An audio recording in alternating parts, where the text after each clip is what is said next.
lecture recordings. So we will be starting lecture 7, which is on arrays. So let me start sharing the screen with you here. So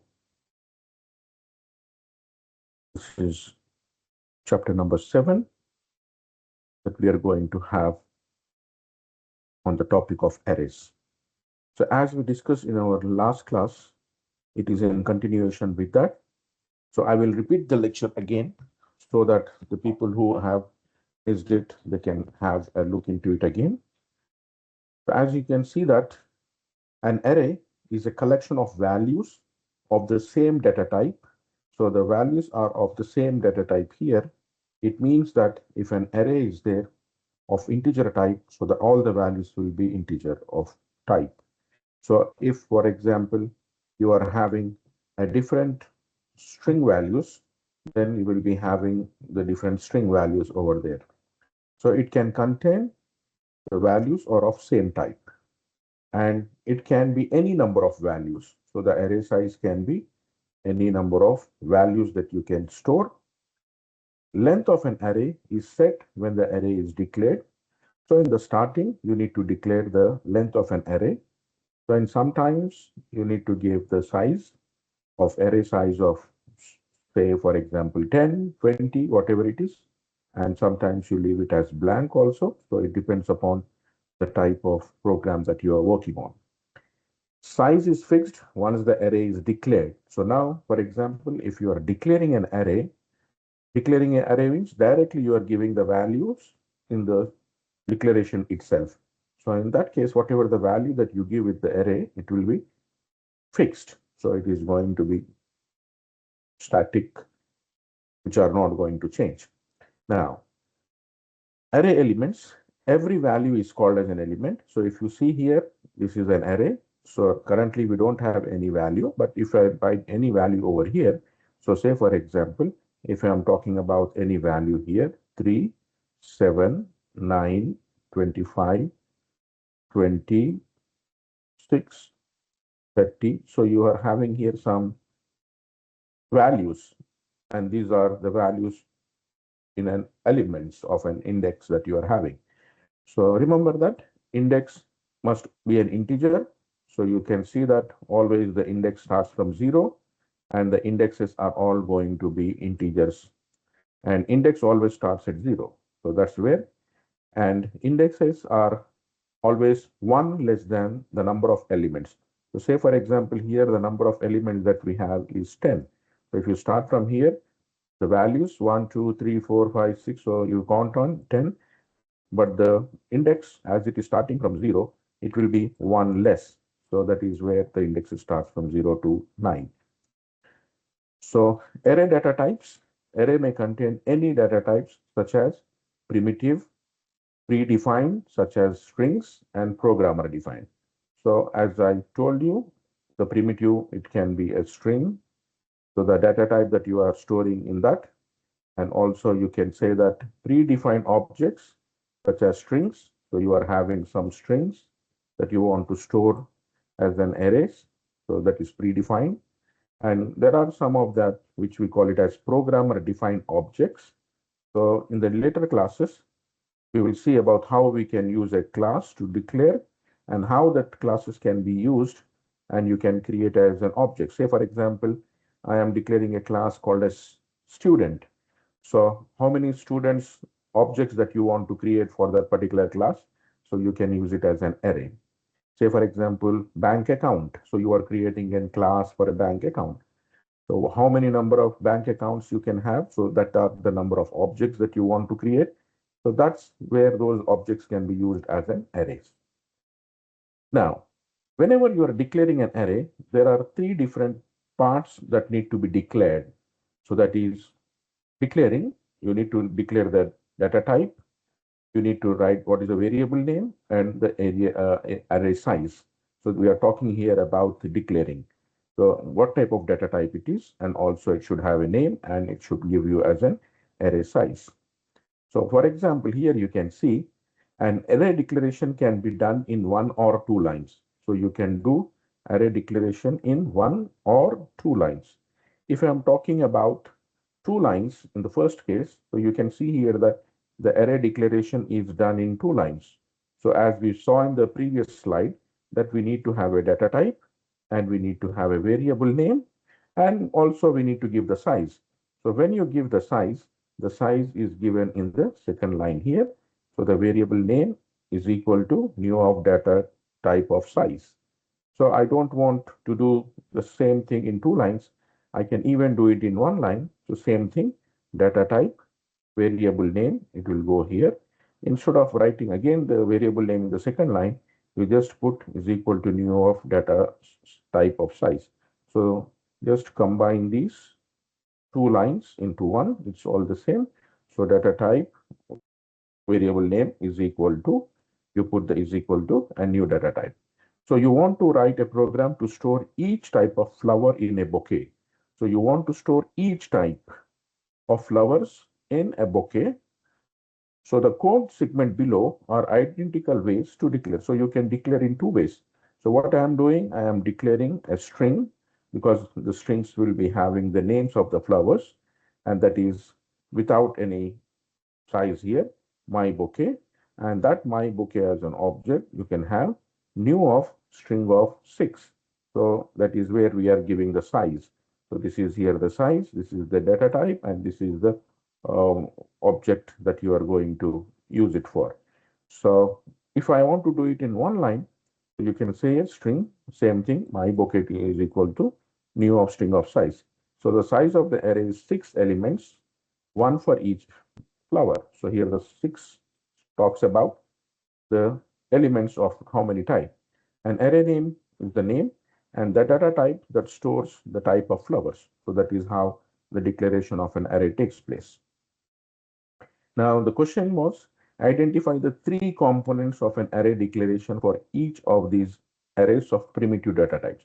So here you see we have an integer as primitive, we have character, we have double. So these are all the primitive data types. You can declare it directly with integer, with character and double. Now, identify the three components. So the first one, what is the data type? So for the first one, the data type is integer. So what is the name of an array? The name of an array is my array. And what is the size that you have? The size that you have is 20. So similarly, what is the data type for the second one? The data type for the second one is char, and the array name is sentence, and then you are having the size as 100. Similarly, the primitive data type, you have it as double, and the array name is team points, and then the size of that is team points. So you have here team points, and here the size of the array is 5. So that makes the components of an array declaration. There are two ways that you can declare an array. That is, an alternative way is also there. So what is that alternative way that you can use to display or place the bracket used to declare an array on either side of the array identifier? So on the either side of that, you can see here that you are putting integer prime numbers. So this is an array, this is also an array, this is also an array. So these are all primitive types, integer, integer, double. But here, these are what we call it as in the previous slide that we talked here about. The arrays can be of predefined objects, right? So you can have a predefined objects as strings. So you can see here that we are having predefined. And the next one is for a user-defined class. So point is a user-defined class and rectangle is a user-defined class, which we will see later on. So you can do it this way, or in the syntax, you can put the size empty over here. And this way is a two-dimensional. We will discuss about the two-dimensional later on in the lecture. So this is one way or the other way. So the second alternative syntax is similar to that what we are using in our C programming language also. We use this type of representation. For Java, you can use this or you can use it, that's fine. You can use any one of them. Now, how do you initialize an array? Once you declare an array, you must initialize it to set the values for a specified index. So you have to give the values, and that is initialize the values for specified index. Like third element will be what? Fourth element will be what? So you have to give the element values or the index that you have to relate it to that. So the three components of initializing. So here we are talking about initializing an array. So variable name you have, index you have, and value. So you can see here that if I am talking about an array, you can initialize in two different ways again here. Declare an array, then initialize each element. So you can declare it here. You are declaring data type, variable name is equal to new of data type of size, and variable name index is equal to value. So you are giving the index for every value. So say for example, the variable name is here, for example, ID. So for example, you are having with data type, that is, you can say it as an integer, and ID is equal to new of data type, that is integer of size 10. So you can write ID, that is the variable name, index, ID of 0. So it will create an index. So what is the value that you have? ID of 0 is 1, 2, 3, 4. Then the second one, ID of 1. So this is the index that you are giving. So here it represents the index, and this is representing the index. And when you write the value directly, that will be the value that you are going to write here, 5, 6, 7, 8, for example. So this one represents declaring and initializing the variables with the array elements, with the index, and with the values. Also, you are having a second way to do that. Example of declaring and initializing in one step. So the same thing, data type is equal to variable name is equal to, you want to write directly the value. So instead of writing only one value by one value, you can put all these things here. So the data type for this is integer, for example. You can put integer, and then what is the variable name that we are having? Then we put here the open bracket. So we are declaring an array, and we are giving the variable name as ID. So the variable name here is equal to ID. Start the equal to symbol and then put the values directly here. So for the first one, index is 0. So 1, 2, 3, 4. Then you are having 5, 6, 7, 8. So what it does, so it is nothing but it is creating like an array. The index is 0 and the index is 1. So the value that you are having at the index 0 is 1, 2, 3, 4. And the value that you have index 1 is 5, 6, 7, 8. So what we are doing here, we are initializing the value and we are giving the element indexes and give the value direct. So that is what we call it as initializing an array. So that's where, so we are having predefined string, and when we have my bouquet as a name for an array, new of string size of 6, so you can index 0, 1, 2, 3, 4, and then you can give the value as directly as a string. So when you put it up here, it will go like a table here, index 0, 1, 2, 3, 4. These are the values that you're talking about, and sorry, the indexes that you're talking about, and these are roses, sunflower, or the elements of that particular index. That's the value, and that's the index, and this is the variable name. So once the array is declared, the code below initializes the elements and stores the flower types. The index of an array always begins at 0. So the first element will be added at index 0. So the first element that you are having here, rows, will be added over to the first index's value. So it keeps on continuing. You can do it in way the array name. So here what you are doing, you are doing it all one by one, one by one, one by one. So the other way was the second way that you did, so where you are having a string, my bouquets, so you can give it in this particular format also. Notice that using this method does not specify size. So here we are not giving the size, but it is assigned a size based on the number of elements. So whatever may be the number of elements that you are having here, so automatically the size will be declared over there when you are having. So, but here, so the previous example, you see, we are giving the size as 6. But for the next one, we are not giving any size because it takes the values directly and it can increase, it can decrease, it can change the elements values in your array. Okay. So now the things are clear. Consider taking a 5 numbers from the user and storing them in an array called as my array. So you are taking the values from the user. So declaring an array, integer, my array is equal to new of integer of 5. So you are having a 5. So index my array of 0, 7, my array of 1 is 24, 352, 2, and 37. So here it should be small letter m. So here this is a small letter m. Okay, so my array, because the array name is my array here. So this is a small letter m, and you can repeat this code for giving every values. Or the second notation is much easier to initialize the array if you already know the content. So the same value, integer my array is equal to, you can do it in this particular way also. Next, when an array representation, when an array are declared but not yet initialized. So see here, we are declaring array, but we are not giving any values. So in that particular case, what you can get is all the values will be assigned to zeros.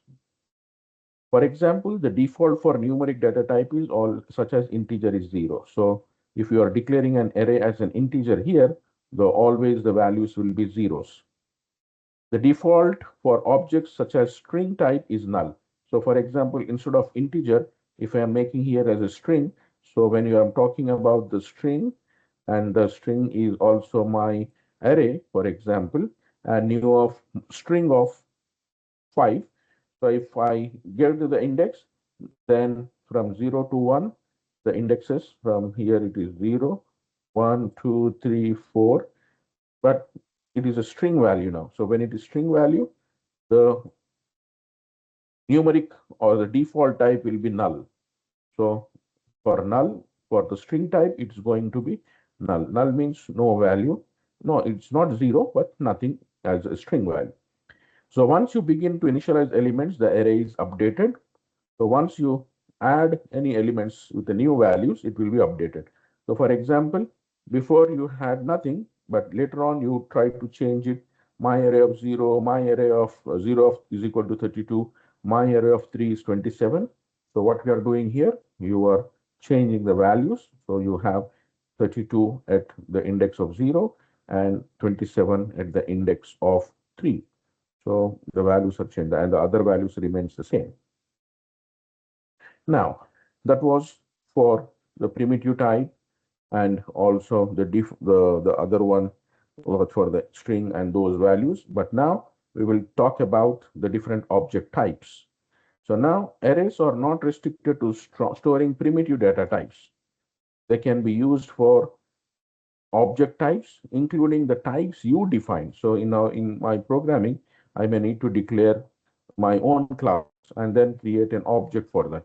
For example, if a flower class existed, so say here we are having a flower class. So the flower could be stored in an array. So the flower can be stored in an array rather than storing the new flower type as a string. So you can see here that we are declaring as a class as my own defined class, and then the bouquet is the array size that you want to give, array the name that you want to give, and you are saying as new of flower as rose. So this one will create new flower, new flower. So it is getting you from the index 0, 1, 2, 3, 4, 5. So the index, but the number of values that you are having are 6. Since we know what flowers is to include, the second notation can be used to initialize my bouquet of 6 flowers. So you know what is the flowers that you are going to use. So in that case, you can use this type of declaration. Now, if I want to access the array length, array length changes from one size to the other size. It's not being fixed until the users declared it as a fixed string. But normally the arrays keeps on adding and keeps on reducing depending upon the type of program. But when you are having a fixed size, then we call it as a declaration.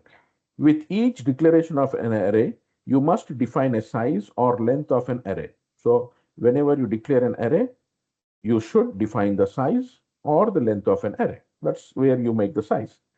The length is stored in an instance variable for that object and can be accessed using the array name dot length. So here this is important here. Array name dot length will give you the name. Say for example, I was utilizing the array name as my marks.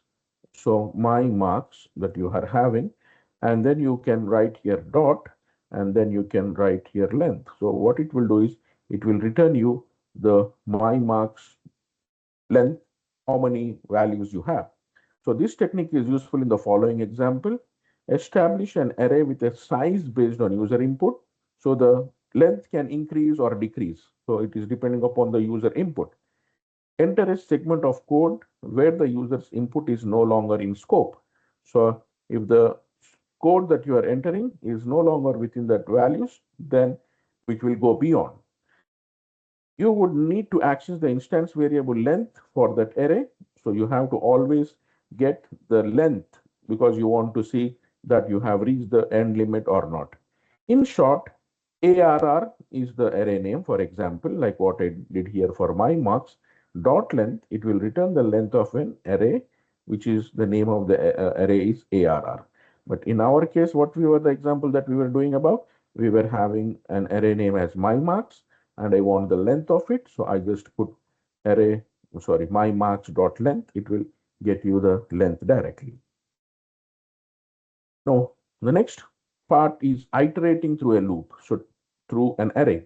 So you can see that these are the array elements where there are people or there are names of the people who are in it. So you want to start from index 0, then you want to go for 1, go for 2, go for 3, or go for 4 as a line index. So if I say that to iterate through or traverse an array means to progress through each element. So you are progressing through each element here. So this is one element, this is one element, this is one element. So you are having multiple elements to start with. So if I am talking about the indexes, that is, so the index of this is 0, index of 1, 2, 3, 4. So if it is keeping on increasing, you can keep the size to be increased. So use iteration through an array is useful when you wish to access each element of the array in an order.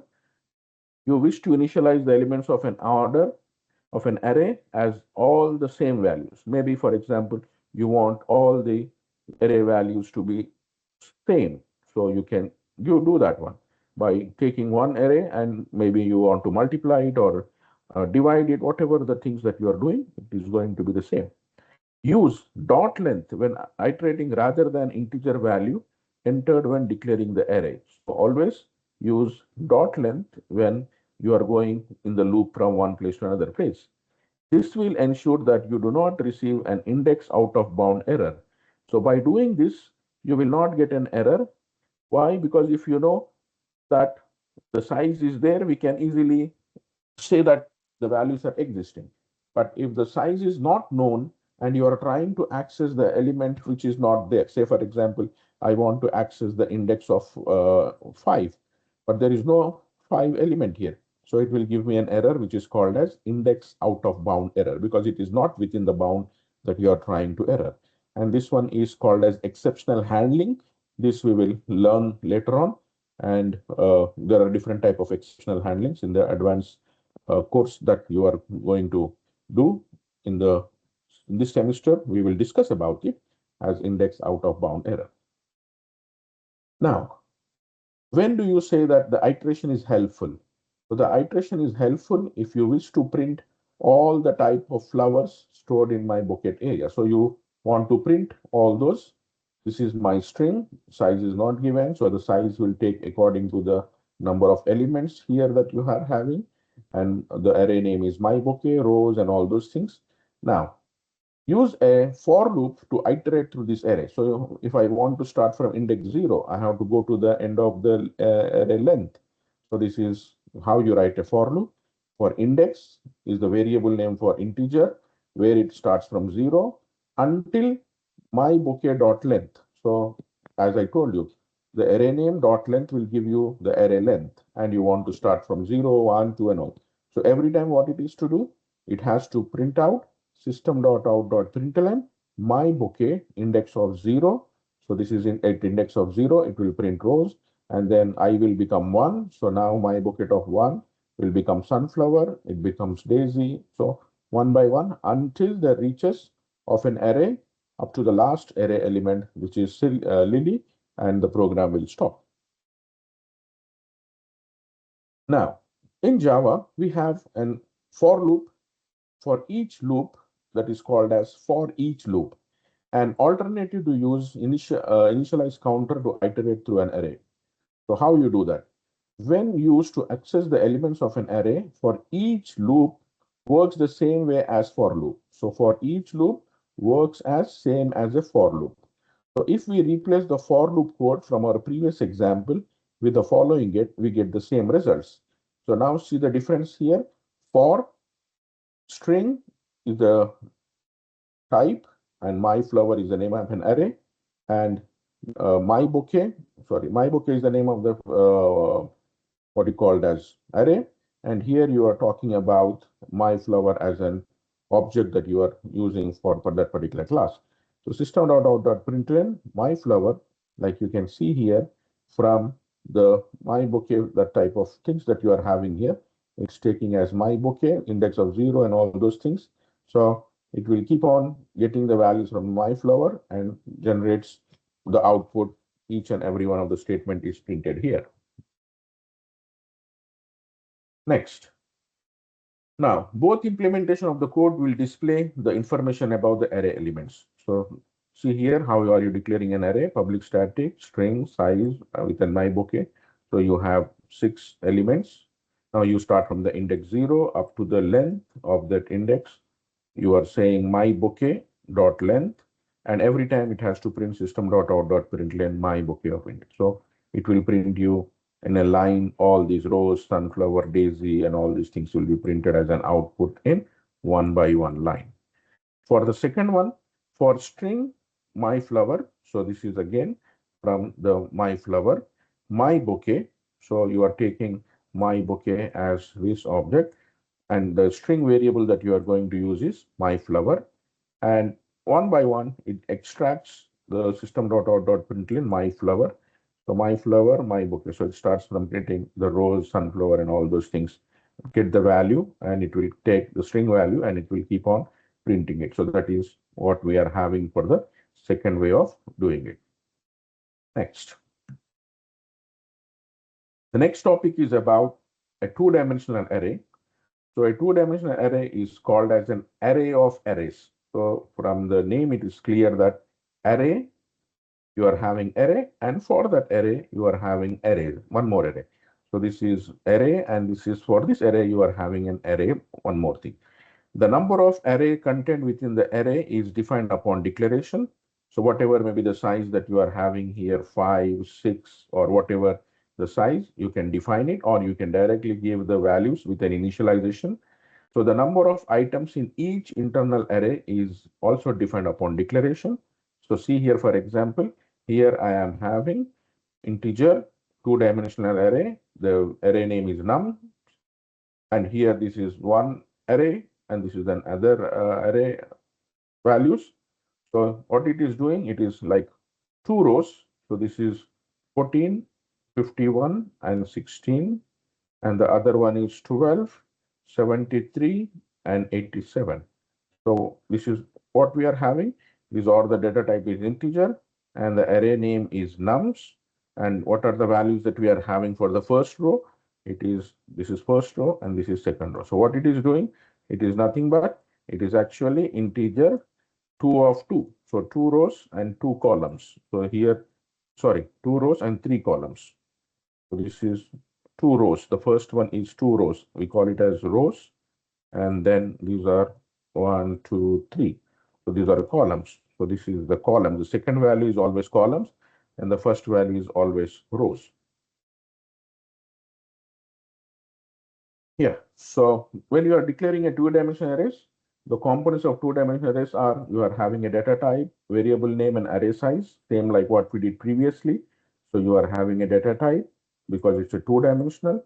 Then you have a variable name, and the variable name is equal to new of the same data type, and the sizes that you are going to have, 5, 5, 6, 2, or whatever the size. This is in 2 lines. And in 1 line, if I want to declare data type, two-dimensional, variable name is equal to new of data type, and here you write the size.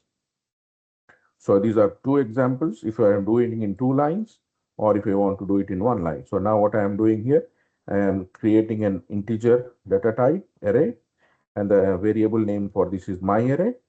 Two lines, my array is equal to new of integer of 2 by 3. So this is the 2 row and 3 columns. Similarly, in one line you can do, which is a different example of data type is character.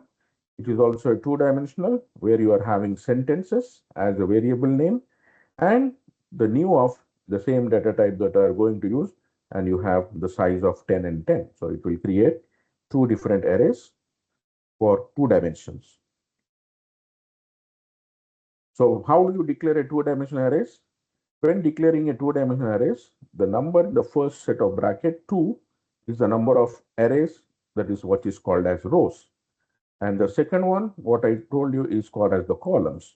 So in an array, you are having rows and columns. So the first one will be rows.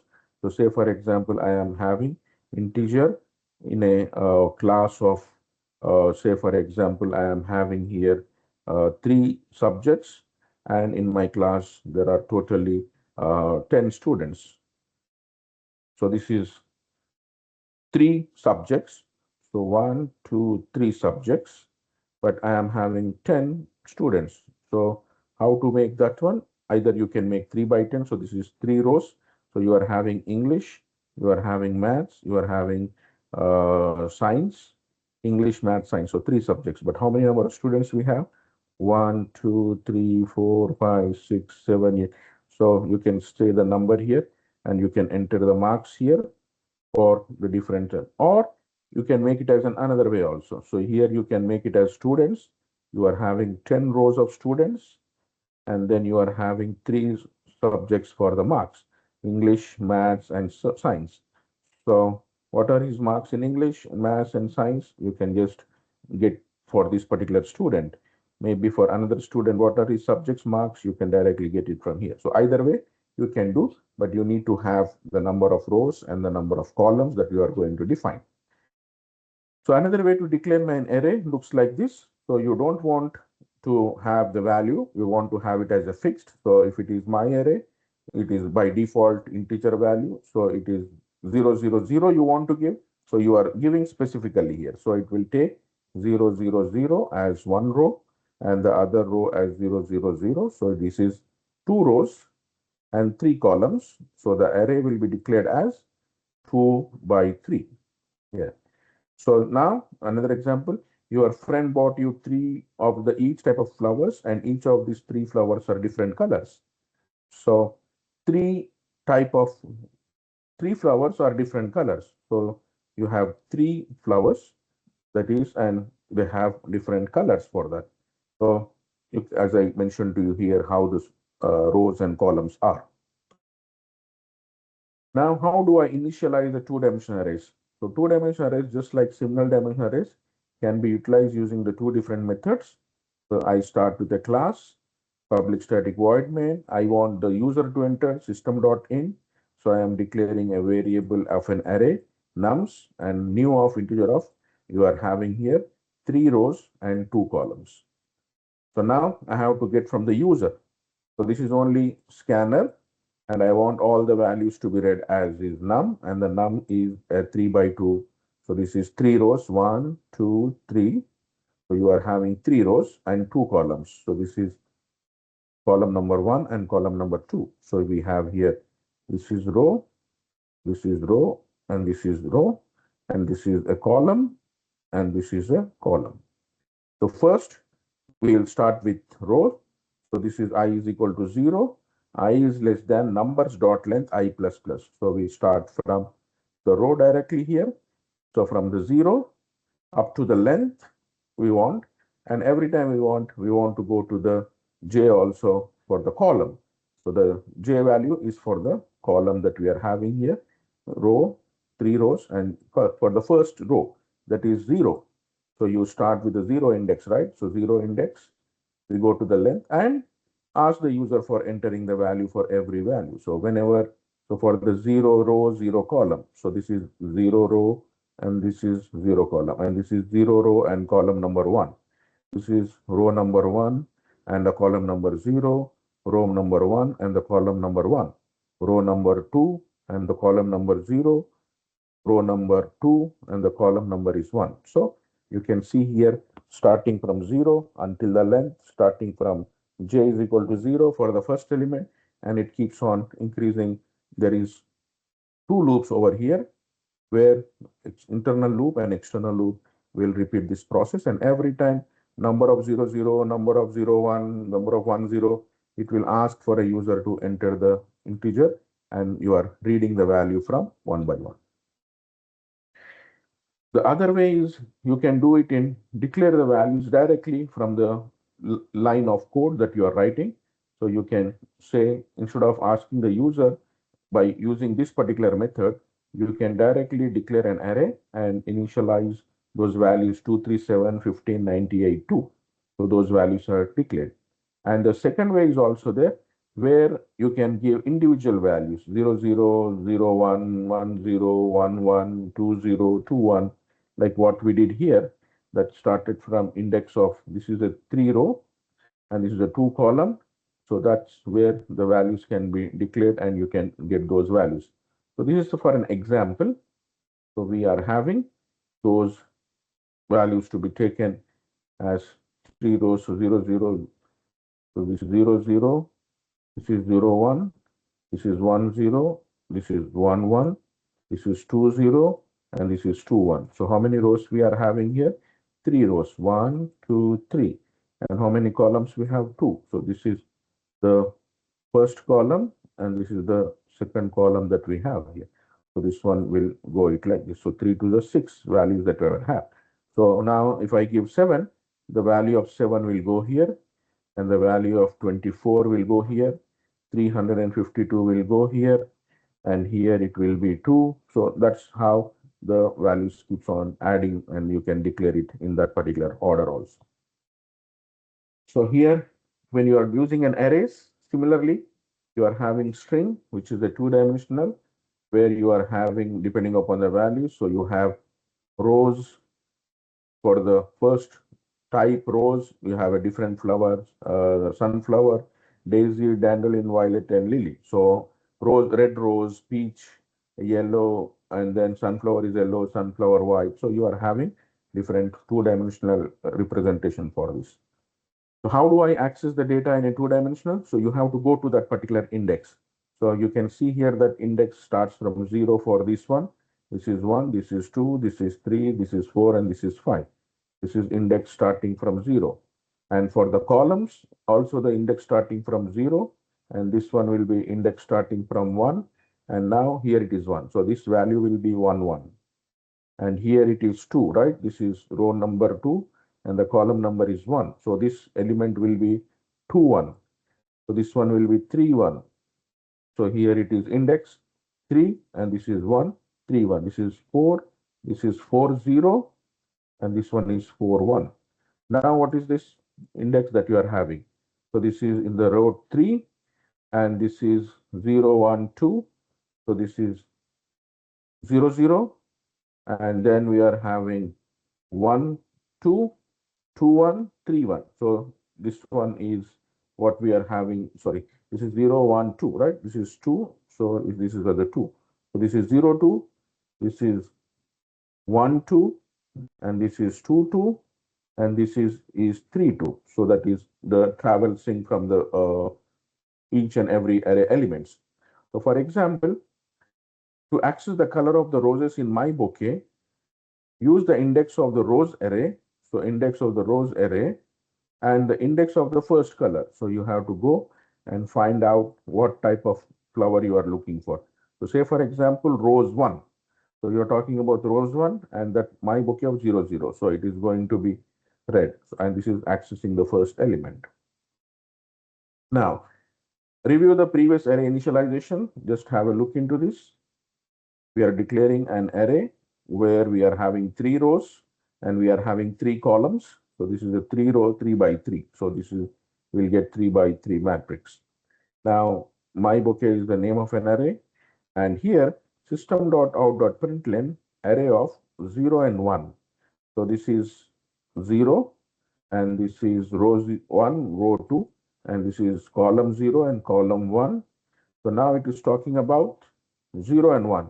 So this is the one what we talk about, and you get plus as a string. So this plus is concatenation, joining the two strings together. So you will get here peach rows. Similarly, phi 2. So this is 0 row, 1, 2, 3, 4, 5. So we are talking about this particular row and then 2. So this is 0, 1, 2. So here the element value is string value is white. So the answer for this is white plus lily. So you will get it as white lily. And for the first one, this is going to be peach rose. And for the second one, it is going to be white lily, as you can see. So how do I access the two-dimensional arrays? The same thing that you saw now. How the example that I showed you with accessing with the two values, rows and columns. So similarly, you do that. So now I am having a string 1 with a new string integer, a two-dimensional, which is new of integer 5, double of 3. The way array name is 3, and now you are having 3 of 2. And here you can see that people is the class that I am going to declare and use it. And this is the array name and new of people of 5. So length of an instance variable be defined by the size of each declare array. So two-dimensional array has two different lengths. So this is the length of an outer array and length of an inner array. So just two arrays, right? Row and column. So you have two arrays inside each and every one. Now, two-dimensional array object types. So here, this is very important and very crucial in object-oriented programming because we talk all about the objects and those things. So how an arrays will be useful for objects. Just like single dimensional arrays, two-dimensional arrays can store any type of object. So you want to store any type of object. So say for example, how can we organize the student in a classroom into three groups with 5 students per group? So we want three groups. So we will be having three groups. So let's put it one group, two groups, and three groups. And with 5 students in each group. So you should have three groups, and every group should have 5 students. So 1, 2, 3, 4, 5. So this is 5 students.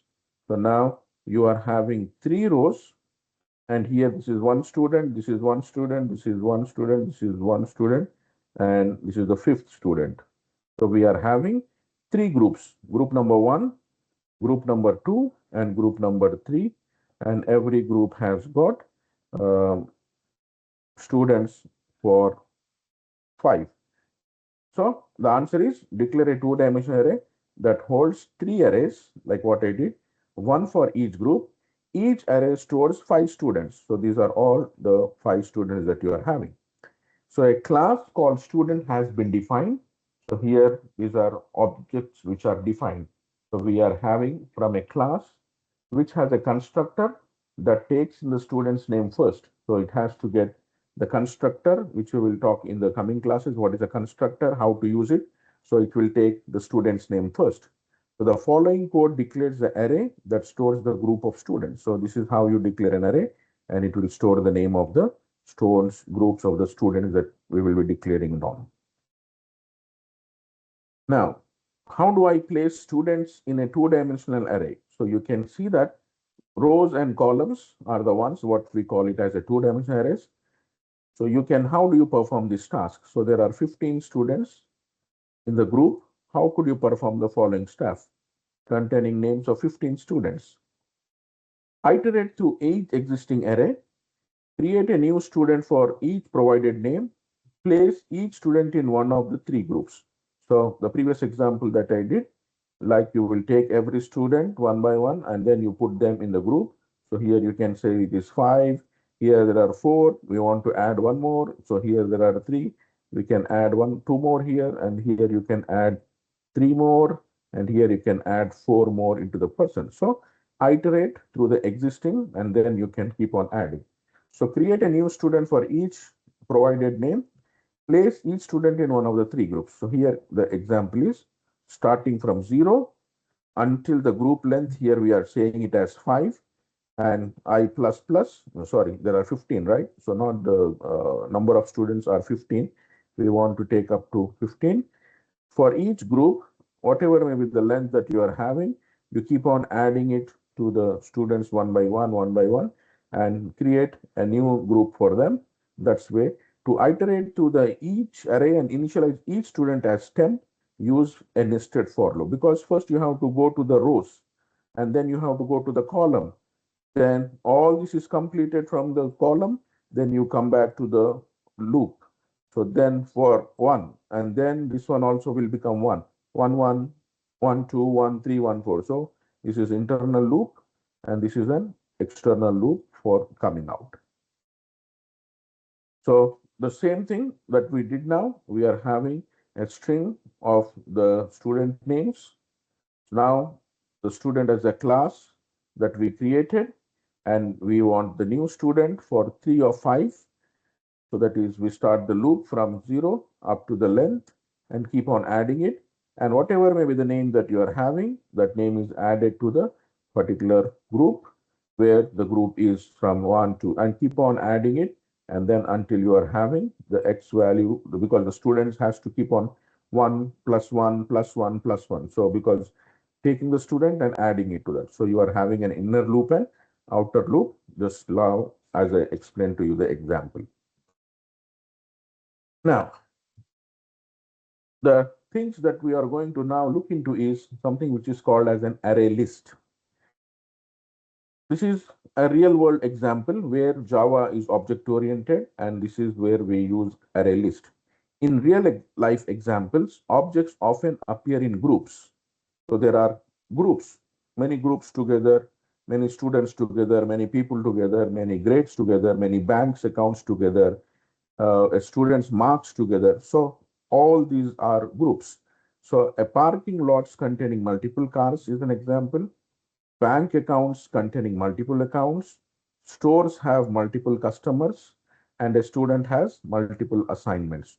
So all these are what we call it as the collections, right? So if I want to use this type of collections, I want to iterate from one by one. So maybe, for example, I want to start from here, then I go to this one, then I go to this one, then I go to the next one. So you are going from one array element to the other array element and finding out what those things are. So we will be preferably, similarly for the car, we start from this car, this car, this car. So we will be taking one by one car and doing some iterations onto that. Collection of objects. So you can see that you can have many objects together. When programming, you often gather data, that is the objects. This is common referred to as a collection. So this is where we call it as a collection of objects, right? In Java, the simplest way of collecting information is using an array list. So I will preferably use an array, which is like a list. So the Java array list class can store a group of many objects. So this one is available in Java as an array list, and this is declared as a class. And there in that you can have multiple of many objects together. So say for example, say a group of students enroll in a class of programming language. You want to write Java program to track the enrolled students. How many students are there? The simplest way to create an array, as discussed in the previous lessons. So the best way you can do is managing the students is by knowing their names or their IDs, whatever you prefer like. So, but now here we are talking about a string, and we are having a user defined class with the object student that you will create. Mary, Sue, Harry, and all those things are the array elements, which is of data type is string, and index starting from 0 until 0, 1, 2, 3, 4, 5. But the number of elements are 6, but the index is 5. So we start from 1, take a for loop, starting index integer I is equal to 0 until students dot length. So the array name is students, and that's where the dot length example can give you the length of the students array. So consider a scenario where after a week, two students, Mike and Larry, enroll in the course and Sue drops out. Now you see what will happen if I am having a fixed array like this one. So two students, Mike and Larry. So now Mike and Larry enroll. Sorry, this is Mary, right? So we are not talking about this one. So arrays. So we are talking here about another student where we are having.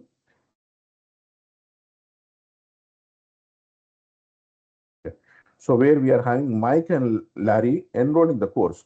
Now there is a new student who is called as Mike, and there is another student who is called as Larry. So both of them are joining together. How easy do you think it is to modify the student array to accommodate these changes?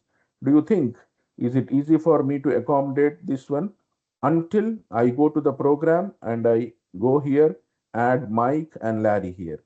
And then if anyone drops, then I have to remove someone from here. So this is where by declaring an array and getting and moving from this place, adding, dropping, and all those things, it will be difficult.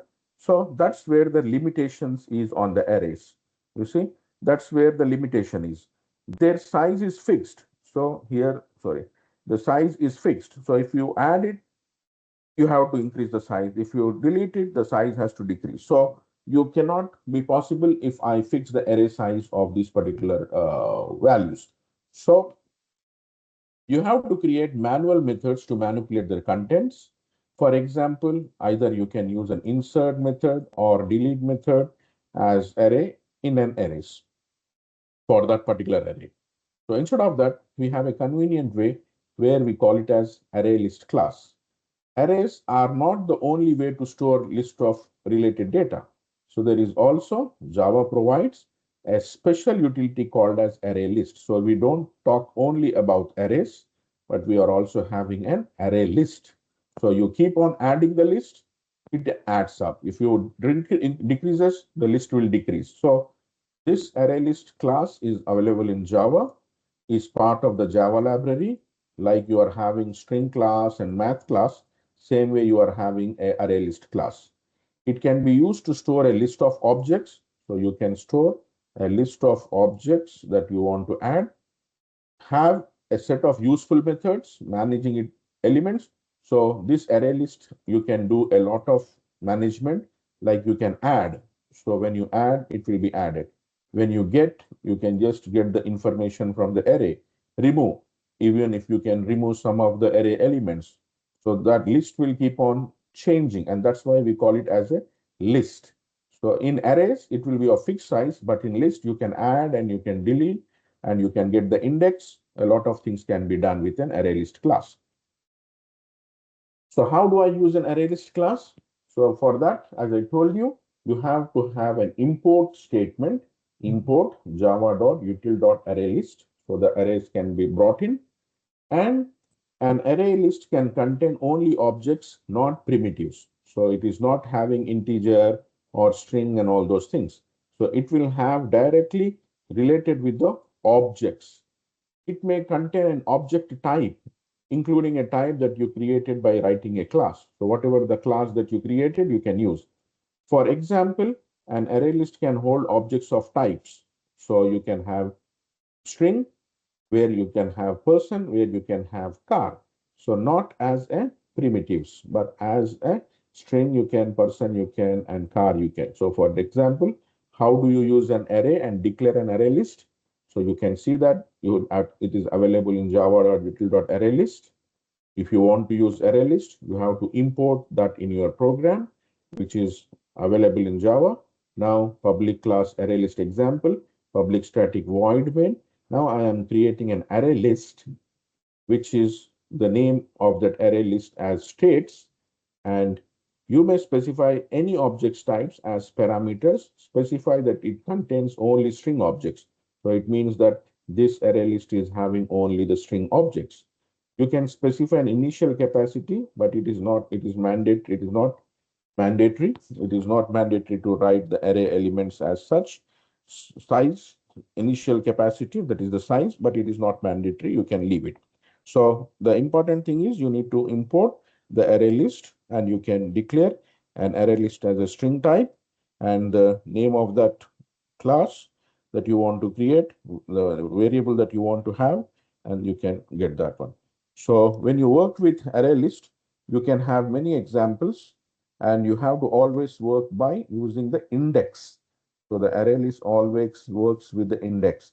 So add the value at which index, add the value at index value. So insert the given value just before the given index, and clear, it will remove all the elements of the list. So this array list has got many number of methods. Then, for example, you want to see the remove index of that particular value. You want to replace the value with a given index. You want to have a new value. So set, you can do this one. So these are some of the methods that you are having in array list.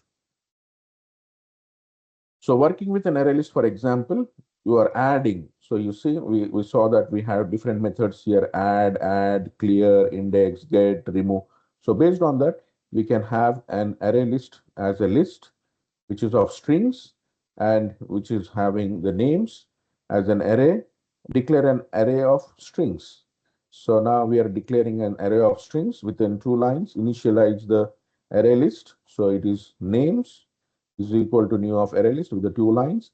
Now I want to add the elements to the list. So array names dot add, names dot add, names dot add, names dot add, and the names dot add comma 2 comma Prashant. So what we have here, two numbers. So which method is working here?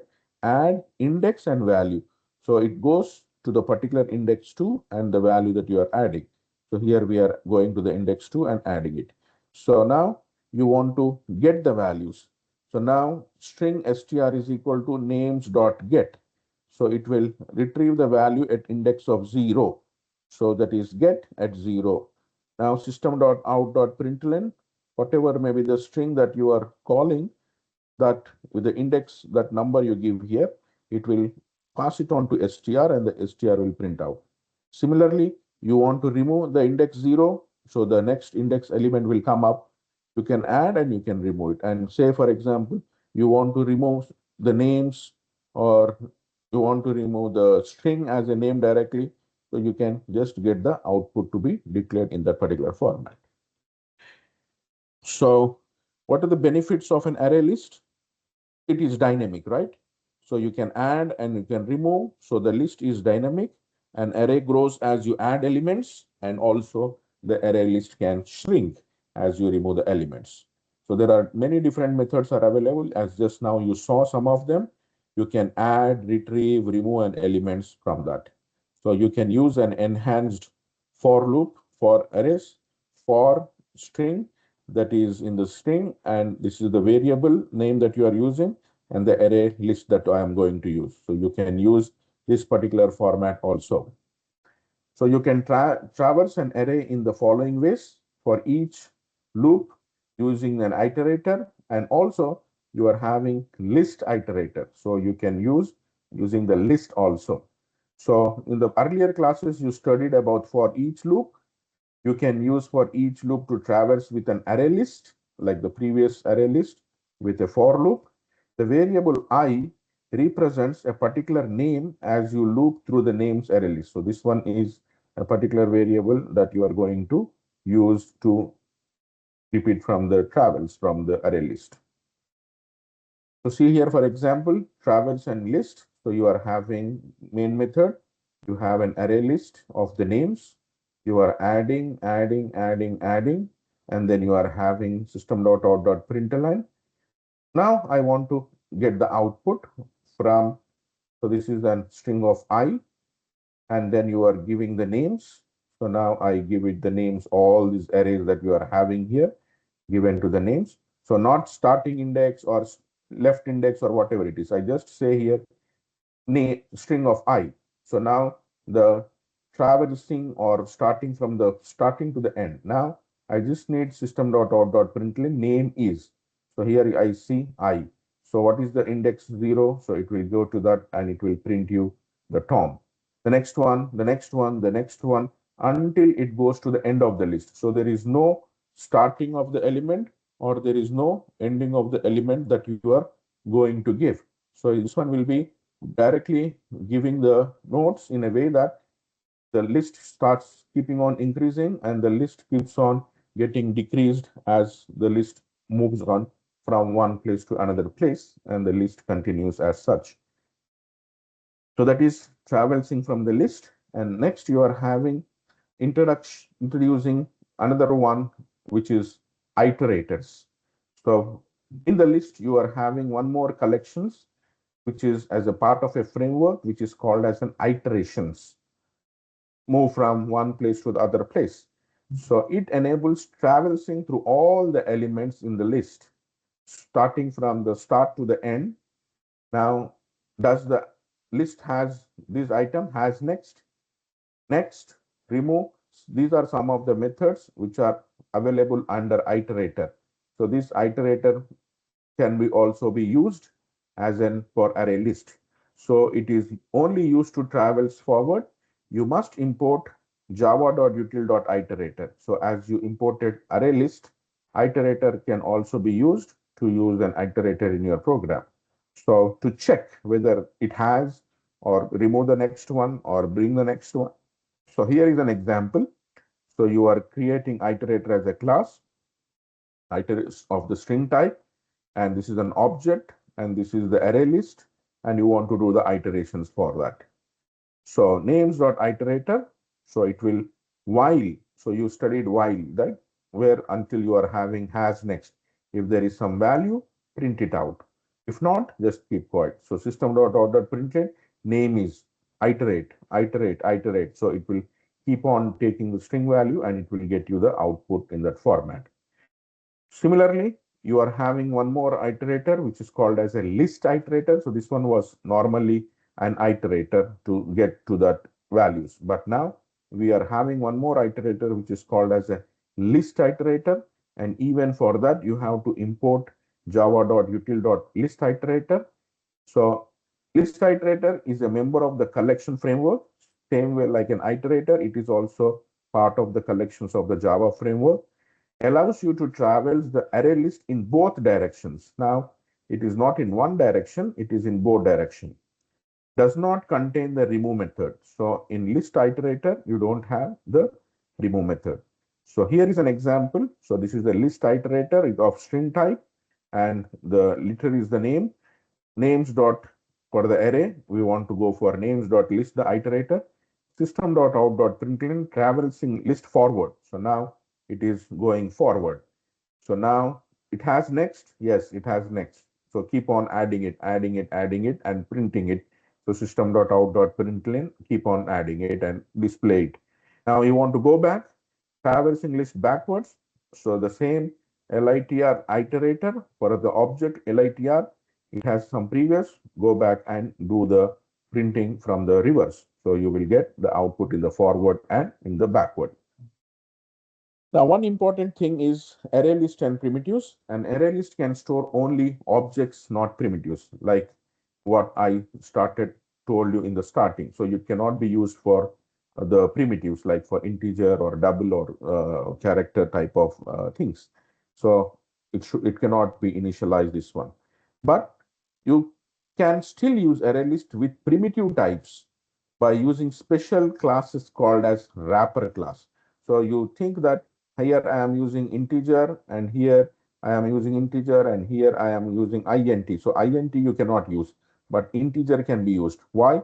Because they are called as a special classes, which are Java provided some of the classes with these special meanings that are called as is wrapper class.